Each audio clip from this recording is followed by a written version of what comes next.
Wow, grabe, kakaibang isda to. Kaya naman ngayong araw ay samahan nyo ako mag-unboxing.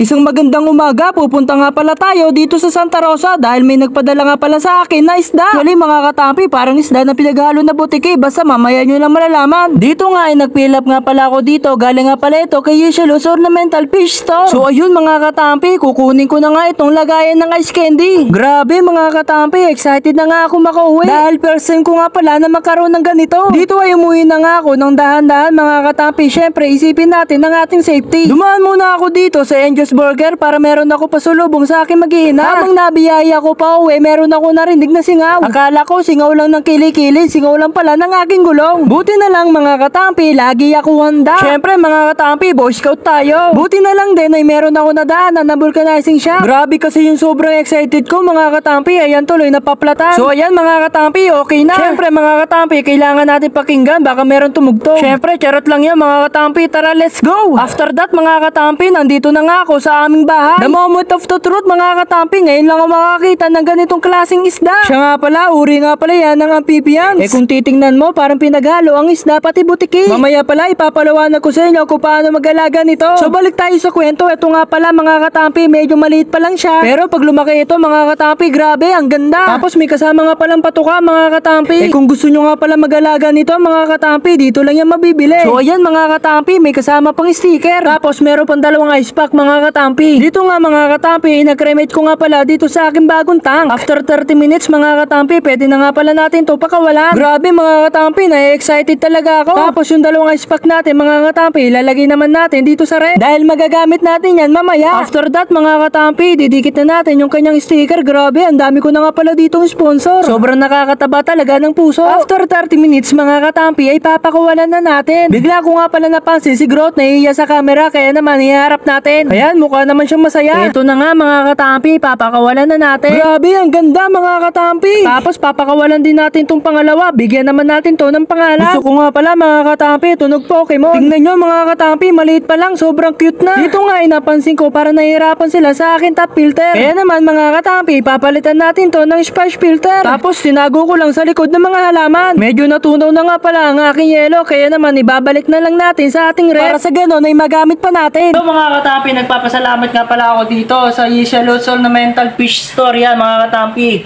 Ngayon, pag umorder ka, i-PM mo ako para may padala ko din ng aking freebies. Papaliwanag ko kung paano mag-alaga nito. Ang temperature dito mga katampi, 20 to 23 below.